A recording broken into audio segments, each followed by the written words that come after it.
The Mysterious Island by Jules Verne, Part 3, Chapter 6. However, the chief business of the colonists was to make that complete exploration of the island which had been decided upon, and which would have two objects: to discover the mysterious being whose existence was now indisputable, and at the same time to find out what had become of the pirates, what retreat they had chosen, what sort of life they were leading, and what was to be feared from them. Cyrus Harding wished to set out without delay, but as the expedition would be of some days' duration, it appeared best to load the cart with different materials and tools in order to facilitate the organization of the encampments. One of the onagers, however, having hurt its leg, could not be harnessed at present, and a few days' rest was necessary. The departure was, therefore, put off for a week, until the 20th of November. The month of November in this latitude corresponds to the month of May in the northern zones. It was, therefore, the fine season. The sun was entering the Tropic of Capricorn, and gave the longest days in the year. The time was, therefore, very favorable for the projected expedition, which, if it did not accomplish its principal object, would at any rate be fruitful in discoveries, especially of natural productions, since Harding proposed to explore those dense forests of the far west, which stretched to the extremity of the Serpentine Peninsula. During the 9 days which preceded their departure, it was agreed that the work on Prospect Heights should be finished off. Moreover, it was necessary for Ayrton to return to the corral, where the domesticated animals required his care.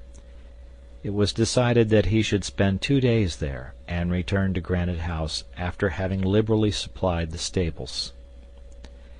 As he was about to start, Harding asked him if he would not like one of them to accompany him, observing that the island was less safe than formerly. Ayrton replied that this was unnecessary, as he was enough for the work, and that besides he apprehended no danger. If anything occurred at the corral or in the neighborhood, he could instantly warn the colonists by sending a telegram to Granite House.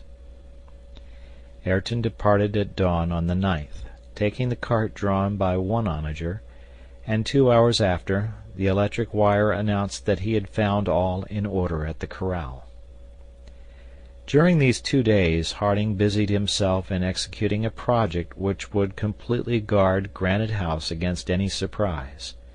It was necessary to completely conceal the opening of the old outlet, which was already walled up and partly hidden under grass and plants, at the southern angle of Lake Grant. Nothing was easier, since if the level of the lake was raised 2 or 3 feet, the opening would be quite beneath it. Now, to raise this level they had only to establish a dam at the 2 openings made by the lake, and by which were fed Creek Glycerine and Falls River. The colonists worked with a will, and the 2 dams, which besides did not exceed 8 feet in width by 3 in height, were rapidly erected by means of well-cemented blocks of stone. This work finished, it would have been impossible to guess that at that part of the lake there existed a subterranean passage through which the overflow of the lake formerly escaped. Of course, the little stream which fed the reservoir of Granite House and worked the lift had been carefully preserved, and the water could not fail. The lift once raised, this sure and comfortable retreat would be safe from any surprise.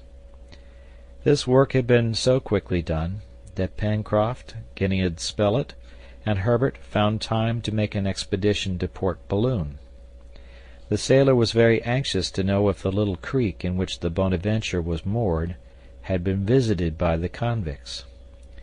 "Those gentlemen," he observed, "landed on the south coast, and if they followed the shore, it is to be feared that they may have discovered the little harbor, and in that case I wouldn't give $50 for our Bonadventure." Pencroft's apprehensions were not without foundation, and a visit to Port Balloon appeared to be very desirable. The sailor and his companions set off on the 10th of November, after dinner, well armed. Pencroft, ostentatiously slipping 2 bullets into each barrel of his rifle, shook his head in a way which betokened nothing good to any one who approached too near him, whether man or beast, as he said. Gideon Spilett and Herbert also took their guns, and about 3 o'clock all 3 left Granite House. Neb accompanied them to the turn of the Mercy, and after they had crossed, he raised the bridge. It was agreed that a gunshot should announce the colonists' return, and that at the signal Neb should return and re-establish the communication between the 2 banks of the river. The little band advanced directly along the road which led to the southern coast of the island. This was only a distance of 3 miles and a half, but Gideon Spilett and his companions took 2 hours to traverse it. They examined all the border of the road, the thick forest, as well as Tabor Marsh. They found no trace of the fugitives, who, no doubt, not having yet discovered the number of the colonists, or the means of defense which they had at their disposal, had gained the less accessible parts of the island.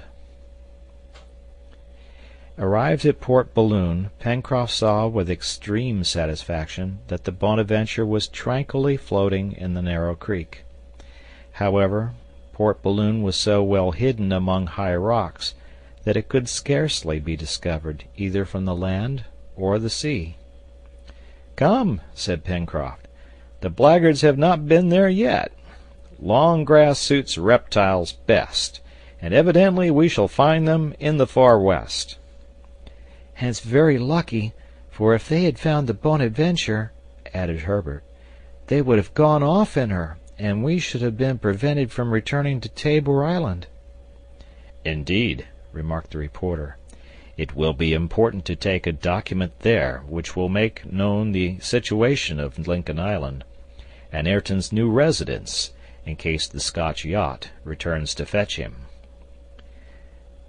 "Well, the Bonadventure is always there, Mr. Spilett," answered the sailor. "She and her crew are ready to start at a moment's notice." "I think, Pencroft, that is a thing to be done after our exploration of the island is finished. It is possible, after all, that the stranger, if we manage to find him, may know as much about Tabor Island as about Lincoln Island. Do not forget that he is certainly the author of the document, and he may, perhaps, know how far we may count on the return of the yacht." "But," exclaimed Pencroft, "who in the world can he be? The fellow knows us, and we know nothing about him. If he is a simple castaway, why should he conceal himself? We are honest men, I suppose, and the society of honest men isn't unpleasant to anyone. Did he come here voluntarily? Can he leave the island if he likes? Is he here still? Will he remain any longer?"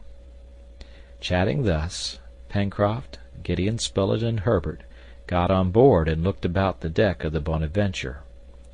All at once, the sailor, having examined the bits to which the cable of the anchor were secured, "Hullo!" he cried, "this is queer." "What is the matter, Pencroft?" asked the reporter. "The matter is that it was not I who made this knot." And Pencroft showed a rope which fastened the cable to the bit itself. "What? It was not you?" asked Gideon Spilett. "No, I can swear to it. This is a reef knot, and I always make a running bowline." "You must be mistaken, Pencroft." "I am not mistaken," declared the sailor. "My hand does it so naturally, and one's hand is never mistaken." "How can the convicts have been on board?" asked Herbert. "I know nothing about that," answered Pencroft. "But what is certain is that someone has weighed the Bonaventure's anchor and dropped it again. And look here, here is another proof. The cable of the anchor has been run out, and its service is no longer at the hawse hole. I repeat that someone has been using our vessel." "But if the convicts had used her, they would have pillaged her, or rather gone off with her." Gone off? Where to? To Tabor Island?" replied Pencroft. "Do you think they would risk themselves in a boat of such small tonnage?" "We must besides be sure that they know of the islet," rejoined the reporter. "However that may be," said the sailor, "as sure as my name is Bonaventure Pencroft of the Vineyard, our Bonaventure has sailed without us." The sailor was so positive that neither Gideon Spilett nor Herbert could dispute his statement. It was evident that the vessel had been moved, more or less, since Pencroft had brought her to Port Balloon. As to the sailor, he had not the slightest doubt that the anchor had been raised and then dropped again. Now, what was the use of these two maneuvers unless the vessel had been employed in some expedition? "But how was it we did not see the Bonaventure pass in sight of the island?" observed the reporter, who was anxious to bring forward every possible objection. "Why, Mr. Spilett," replied the sailor, "they would only have to start in the night with a good breeze, and they would be out of sight of the island in 2 hours." "Well," resumed Gideon Spilett, "I ask again, what object could the convicts have had in using the Bonaventure, and why, after they had made use of her, should they have brought her back to port?" "Why, Mr. Spilett," replied the sailor, "we must put that among the unaccountable things, and not think anything more about it. The chief thing is that the Bonaventure was there, and she is there now. Only, unfortunately, if the convicts take her a second time, we shall very likely not find her again in her place." "Then, Pencroft," said Herbert, "would it not be wisest to bring the Bonaventure off to Granite House?" "Yes and no," answered Pencroft. "Or rather, no. The mouth of the Mercy is a bad place for a vessel, and the sea is heavy there." "But by hauling her up on the sand, to the foot of the Chimneys?" "Perhaps yes," replied Pencroft. "At any rate, since we must leave Granite House for a long expedition, I think the Bonaventure will be safer here during our absence, and we shall do best to leave her here until the island is rid of those blackguards." "That is exactly my opinion," said the reporter. "At any rate, in the event of bad weather, she will not be exposed here as she would be at the mouth of the Mercy." "But suppose the convicts pay her another visit?" said Herbert.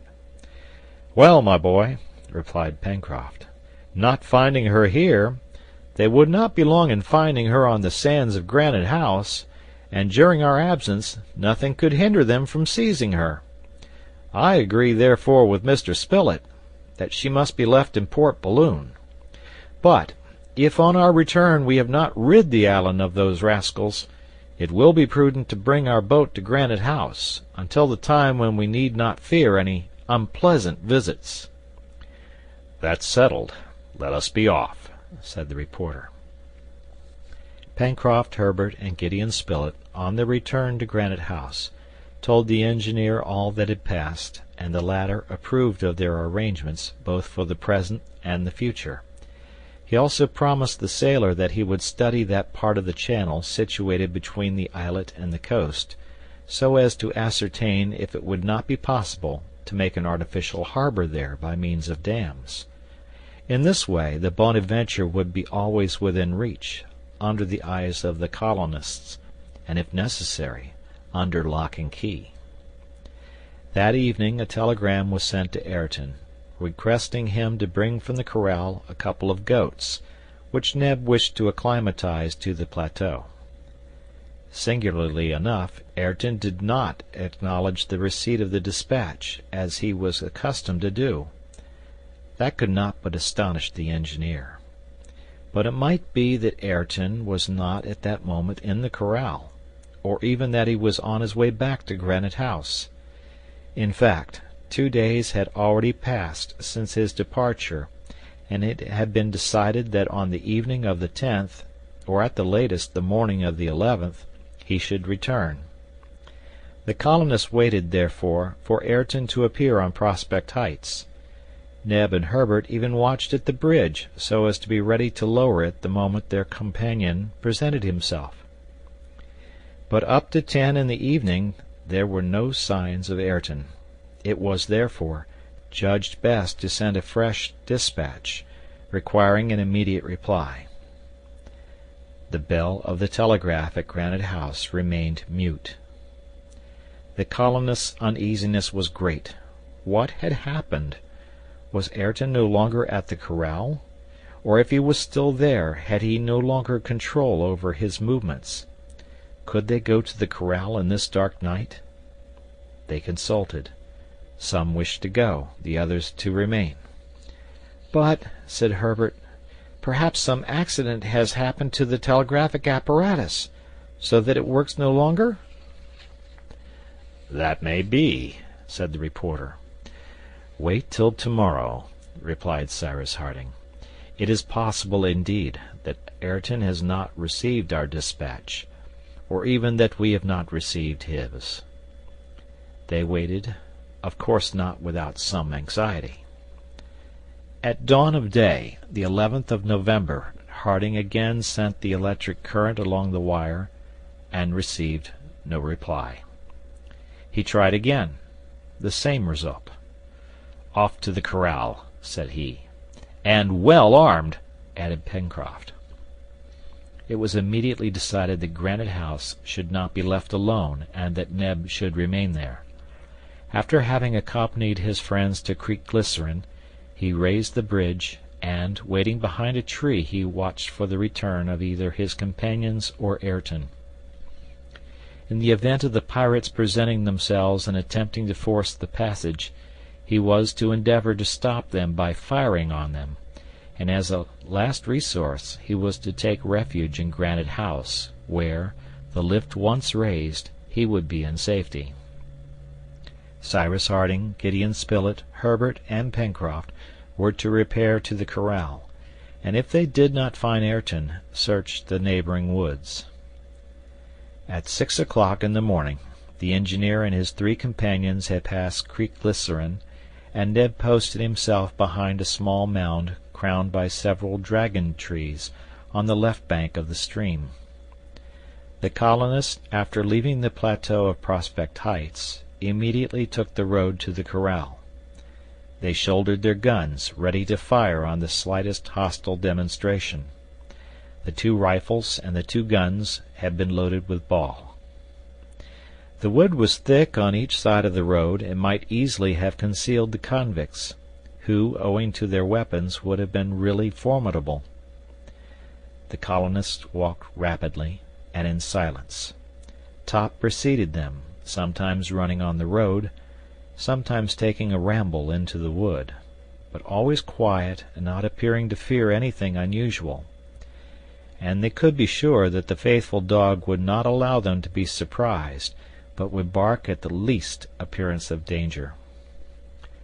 Cyrus Harding and his companions followed beside the road the wire which connected the corral with Granite House.